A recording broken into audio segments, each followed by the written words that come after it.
Aqui estou mais um dia sobre o olhar sanguinário do vigia. Você não sabe como é caminhar com a cabeça na mira de uma HK.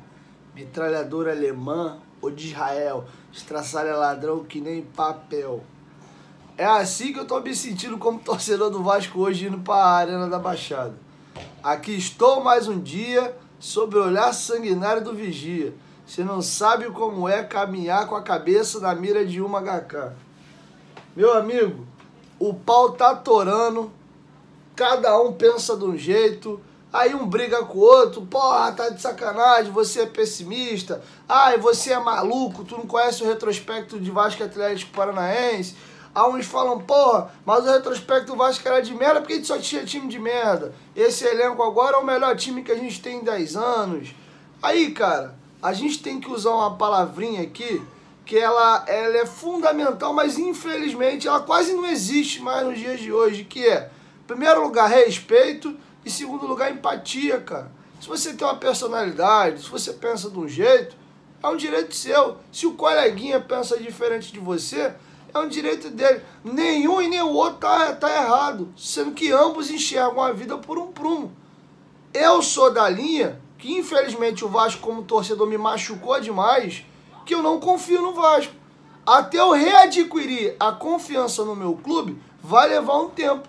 Ele vai ter que passar um período, né, ganhando. Quando eu falo um período, não é 5 jogos invictos no Campeonato Brasileiro de 2023, não. A gente está falando de uma boa temporada em 2024, uma boa temporada em 2025. E aí os fantasmas e os traumas que a gente vive, ele vai ficando de lado. Ou tu acha que tu sofre 20 anos e aí tu tá numa reta final de Campeonato Brasileiro, que tu ganha e quase não sai do lugar, e porra, antes de tu jogar, o negócio dá uma bagunçada, tu pode voltar pra zona de novo, e o cara não vai ficar noiado, o cara não vai ficar preocupado? Claro que vai, pô. Mas eu super compreendo quem consegue separar, quem tem uma certa, não sei nem se o termo é maturidade. Se essa pessoa consegue falar assim, peraí, cara, peraí, vamos ser frio.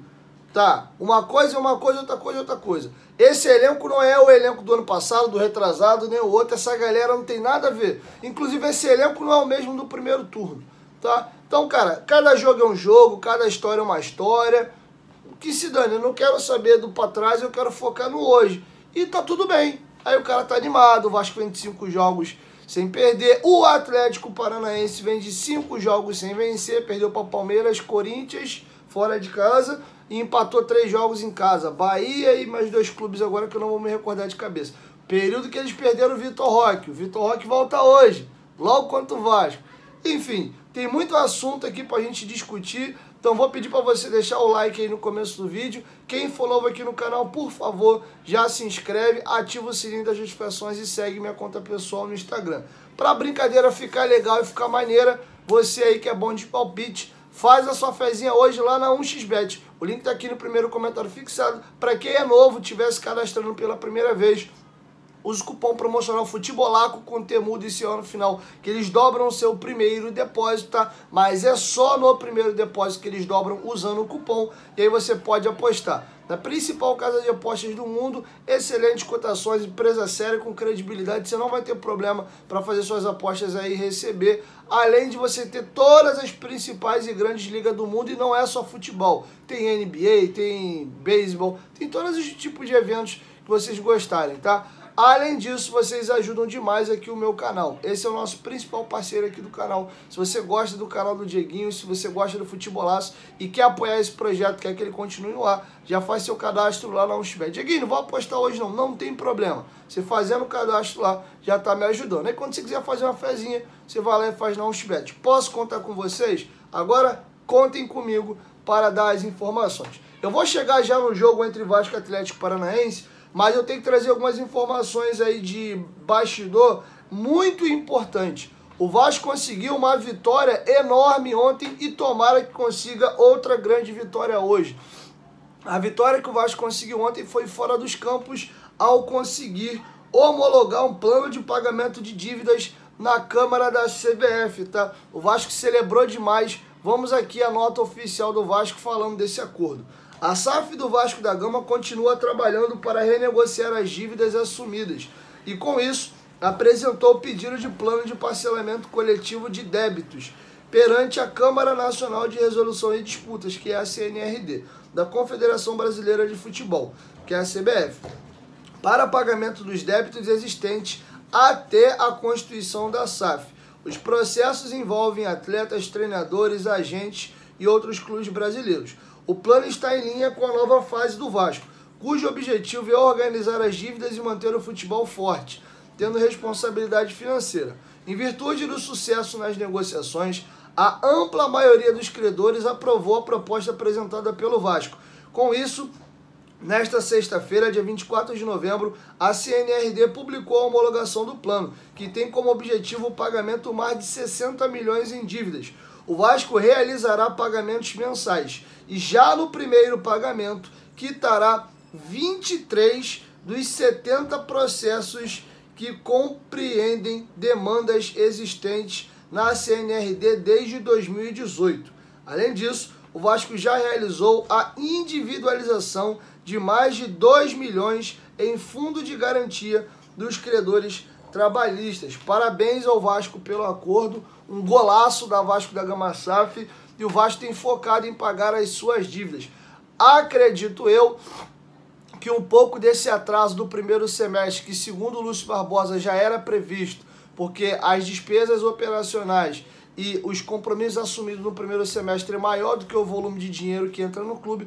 No segundo semestre as obrigações diminuem e o volume de recursos no clube aumenta e dá essa balançada no fluxo de caixa, tá? O Vasco quitou todas as dívidas que ele assumiu com compra de direitos econômicos de jogadores, falta só agora o São Paulo e o Corinthians, tá? Inclusive, tanto a diretoria do Vasco e do São Paulo, a diretoria do Vasco e do Corinthians estão em negociações e já dão esses acordos como próximo. Inclusive, o atual presidente do Corinthians, o Duílio, deu entrevista essa semana confirmando que o acordo entre Vasco e Corinthians está muito próximo já de acontecer pela compra do Lucas Piton, tá? E agora vamos ouvir a brilhante advogada, a doutora Gisele Cabreira, que é quem cuida da pasta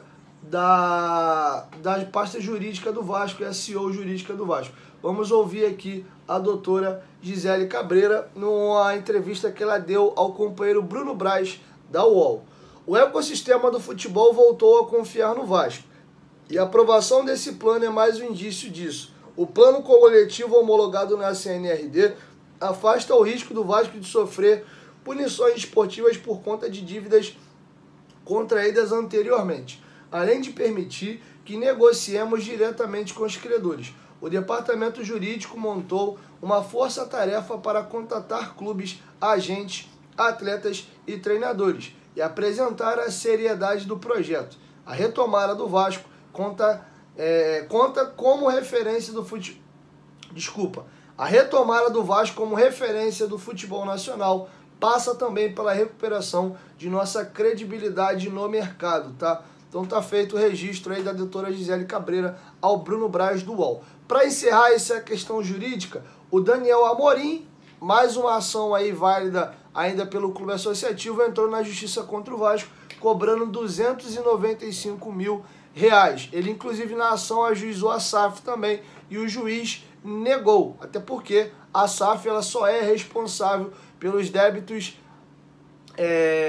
para ser processo dessa forma a partir do momento que ela assume o clube. Como é uma coisa do Vasco, ela pode até pagar dentro da SAF, mas não ser ajuizada em ação, tá bom? E aqui eu vou dizer para vocês quais foram os pedidos do Daniel Amorim, tá? Ele entrou com a ação em maio, mas em agosto a sentença assinada pelo juiz do trabalho Rafael Prazo Dias considerou improcedente o pedido de incluir a Vasco da Gama SAF no processo. Na visão do magistrado, a SAF não responde pelas obrigações do clube ou pessoa jurídica anteriores ou posteriores à data da Constituição. O juiz, no entanto, acatou o pedido do atacante e o clube foi condenado a pagar salário de dezembro de 2021, salário de novembro do mesmo ano, férias e o terço proporcionais, além de 13º proporcional de fundo de garantia em atraso, além de multas e honorários advocatícios. O clube entrou com um pedido de revisão da decisão em setembro. O juiz acatou o pedido do Vasco, para excluir os cálculos de indenização de 40%.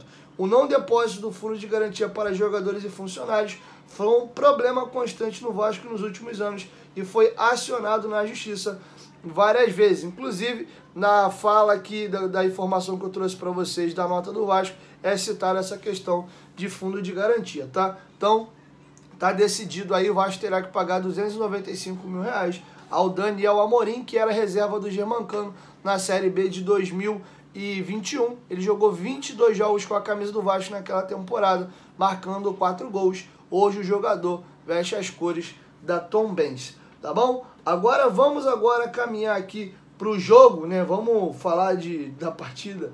Deixa eu trazer uma informação para vocês aqui curiosa. O Vasco foi rebaixado 4 vezes e ao encerrar a 34ª rodada, a gente vai iniciar agora a 35ª, o Vasco tinha as seguintes pontuações e na temporada 2023, já digo para vocês, o Vasco nunca teve a pontuação que tem hoje. Nas outras vezes ele tinha menos pontos, em todas elas ele caiu. Em 2008, o Vasco era o 15º colocado, estava fora da zona de rebaixamento, mesma posição que o Vasco estava antes da rodada iniciar, antes do jogo do Bahia. Era 15º. Sendo que em 2008 o Vasco tinha 37 pontos. Hoje o Vasco já tem 41.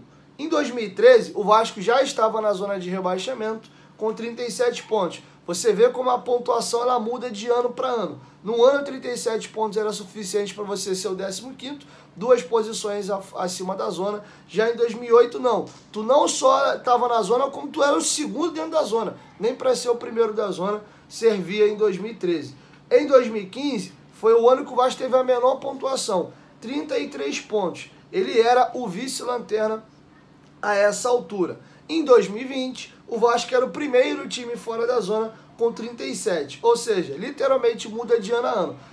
Em 3 anos desses 4, o Vasco tinha os 37 pontos. Em 2 ele estava fora da zona, em 1 ele estava. E o Vasco acabou esses campeonatos em 2008 com 40 pontos e caiu. 2013 acabou o ano com 44 pontos, também caiu. 2015 acabou o ano com 40 pontos e caiu. 2020 caiu com 41. Ou seja, hoje, faltando 4 jogos para acabar o campeonato, nós já temos mais pontuação do que em 2020, 2015 e 2008. Estamos a 3 pontos de chegar na pontuação de 2013, que foi insuficiente para nos livrar. Em termos de pontuação, a pontuação do Vasco é bem melhor do que a época, e em 3 desses 4 anos a gente já tem mais pontos do que a gente terminou no campeonato como um todo.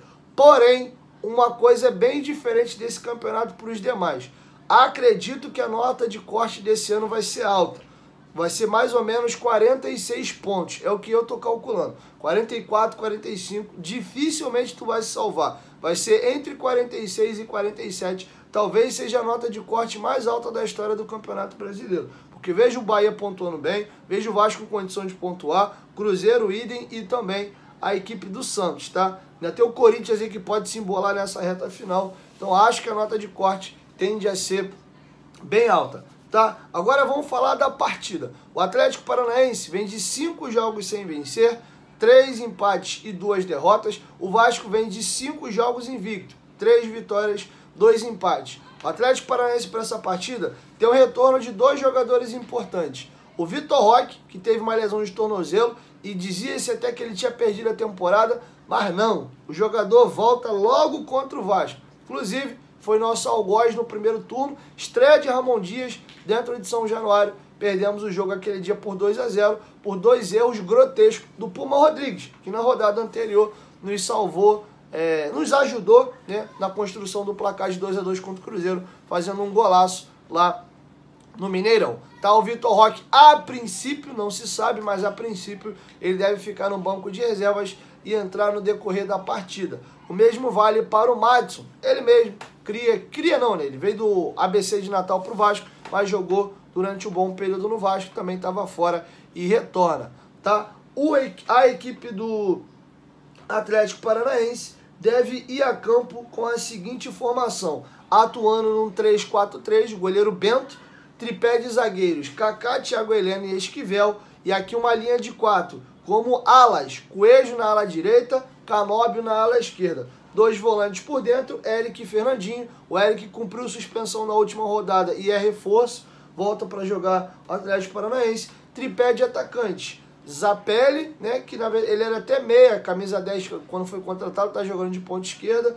William Bigode, já veterano, e na ponta direita, Vitor Bueno. Quem tá fora, um jogador importante, é o Alex Santana, jogador que faz muitos gols aí de cabeça e finaliza bem de fora da área, não tá relacionado para a partida, tá bom? Agora a gente vai trazer para vocês aqui o provável time do Vasco. Além do Alex Santana, o atacante Pablo, o volante chileno Vidal, o Fernando e o Kaique Rocha são os desfalques da equipe do Atlético Paranaense. O Vasco tem o retorno do Paulo Henrique e do Marlon Gomes. A tendência é que ambos sejam titulares, tá? Tem uma dúvida na escalação do Vasco. O quarteto aqui atrás, o quinteto melhor, o sexteto tá mantido, tá? Léo Jardim, Paulo Henrique retorna, Medel, Michael Medel, Lucas Piton, Zé Gabriel. Então aqui temos um sexteto.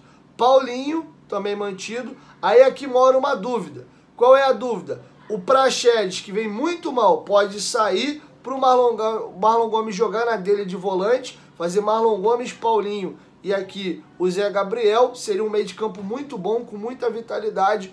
Peck, Verrete e Payet. É uma possibilidade. O Payet jogando aberto, ele te mata e te tira essa marcação pela lateral e vai sobrecarregar a equipe, vai sobrecarregar o Lucas Piton. Lembrando que o Atlético Paranaense joga com alas e com ponta. Vai ter uma dobradinha atuando por aquele lado. Então não sei se pensando no sistema defensivo, o Ramon Dias vai abrir mão do Payet e vai deixar ele entrar no segundo tempo. Se isso acontecer, o Marlon Gomes joga de ponta com o Peck, se tem 2 pontas que recompõem bastante e tem qualidade também para construir, e aí você oportuniza de novo o Praxedes. E aí o Ramon Dias sacode e ele fala: e aí, irmão, qual é o Praxedes que vai jogar hoje? Porra, é o Praxedes que chegou aqui arrebentando, jogando pra caramba, ou é esse Praxedes modorrento das últimas rodadas?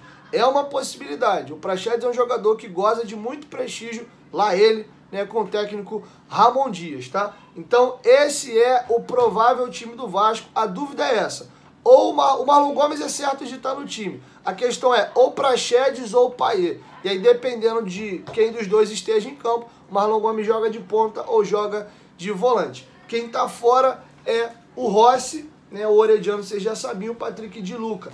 E agora, meus amigos, o Vasco tem 15 jogadores pendurados. Você não ouviu errado. 15 jogadores pendurados. Talvez seja o time do Campeonato Brasileiro que mais tem jogador pendurado.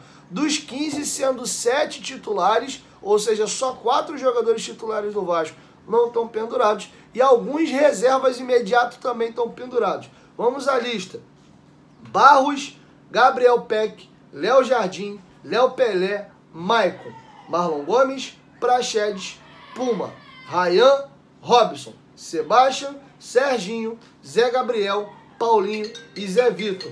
Toda essa turma aí tá pendurada. Tomou um amarelinho, tá fora do jogo ainda mais decisivo contra o Corinthians. Para não voltar à zona, basta o empate simples hoje com o Atlético Paranaense. Nos mantém fora da zona, alcançamos o Santos em número de pontos. Se o Santos perder para o Botafogo, a gente passa até o Santos, mesmo fazendo só um pontinho na tabela. De contrapartida, o Bahia fica próximo da gente com 1 ponto, tá bom? Se o Cruzeiro empatar o jogo dele, ele empurra o Bahia de volta para a zona. Se perder, o Cruzeiro entra na zona e o Bahia sai, tá? Lembrando que a equipe do Cruzeiro pega o Goiás vencendo chega a 38 pontos.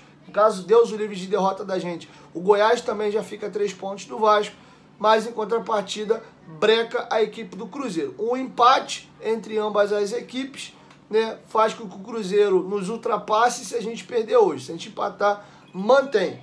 Por outro lado, a gente tem o seguinte cenário: se o Vasco perder e o Cruzeiro simplesmente empatar, o Vasco está na zona de rebaixamento. Se o Cruzeiro ganhar, aí piora, porque ele vai para 44 pontos, tá? Então o jogo é decisivaço. Eu espero vocês logo mais no pós-jogo. 1, 2, 3, futebolaço, tamo junto, família. E a qualquer momento, de volta, nós estamos juntos. Valeu, fui!